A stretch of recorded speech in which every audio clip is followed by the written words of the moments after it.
Hey guys, sorry we're a bit late, but good to see you. Welcome to Well in the Wilderness. I'm Paul and this is Anna. And tonight we're talking about how do you respond to people when they look down on you because you are young? How do you respond to people when they look down on you because you are young? We're going to read tonight about a really important person in the Bible, a character called Timothy.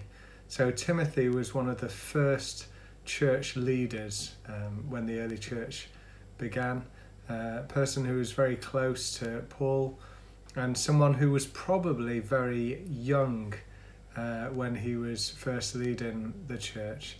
And so we thought we'd reflect a little bit on how the church currently views young people. And I'll start with a story of how when I was at university, I often felt like I was looked down upon because I was younger than some of the people who I was living with. I lived in a flat in Swansea with some really great guys, some really colourful characters, and they were brilliant, but unfortunately there were two Pauls in our flat, and people couldn't really tell us apart when they were talking about Paul 1, Paul 2. So what happened was Paul, the other Paul, ended up being called Old Paul, and I ended up being Young Paul. Now, some people might like that sort of description if they see themselves as being a little bit too old. But I just arrived at university and I was, determined to be independent and grown up.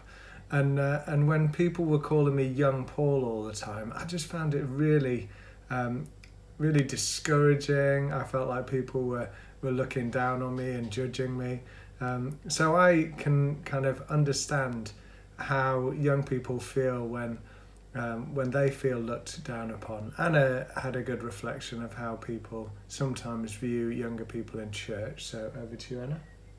Some of you might have heard the phrase, it's quite old-fashioned, of children should be seen and not heard. And I think, unfortunately, there are too many churches that seem to take on board this saying and almost live by it. And children and young people are looked down on, and they shouldn't talk in church, and they shouldn't be laughing, and they shouldn't be doing anything other than exactly what they're told. And even to the point that some churches, wouldn't have children joining in with leading the prayers and the Bible readings. I mean, fortunately, the church we go to does allow that. But yeah, unfortunately, that is too often the case that children are thought of as a nuisance, I think, sometimes in church, and they should not be there. And if they have to be there, they have to stay quiet, stay silent, which definitely isn't how it should be. So let's look at who Paul meets. Well, I've already told you, haven't I? But let's look at the meeting of Timothy and Paul from Acts 16, from verse 1, just a few verses. So we'll read that and then we'll talk a little bit more about how should young people respond when they're looked down upon by others. Paul came to Derbe and then to Lystra, where a disciple named Timothy lived, whose mother was Jewish and a believer, but whose father was Greek. The believers at Lystra and Iconium spoke well of him.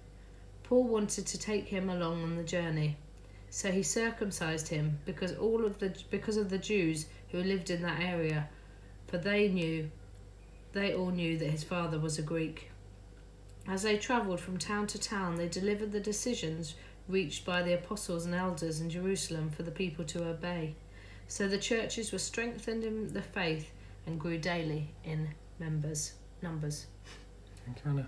So we don't know a lot about Timothy from what we've just read, but we know that Paul and Timothy became really, really close because later on in the New Testament there are letters that Paul writes to Timothy from prison to encourage him as, again, a young leader of a church. And I think there are two things that are really significant that Paul shares with Timothy. We'll start with a verse that Anna's going to share. So this is from 1 Timothy chapter 4, verse 12, and it says, Don't let anyone look down on you because you are young, but set an example for the believers in speech, in conduct, in love, in faith, and in purity. So isn't this a great encouragement that really Paul is writing to Timothy, but also the Bible is saying to any young person who may feel at times judged by older people? Because it's definitely true that young people can be a source of incredible inspiration to much older people.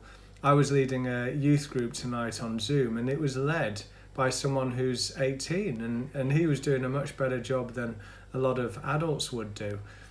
So I think we see this in the church. We see young people stepping up and being willing to lead, and it's a great example to others, because they're being bold enough to step outside their comfort zone and to go against what this verse is saying, because people shouldn't judge those who are young.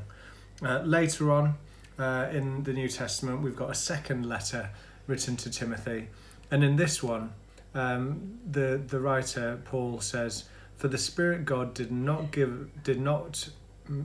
make us timid, but gives us power, love, and self-discipline." I'll read that again. "For the Spirit God gave us does not make us timid, but gives us power, love, and self-discipline."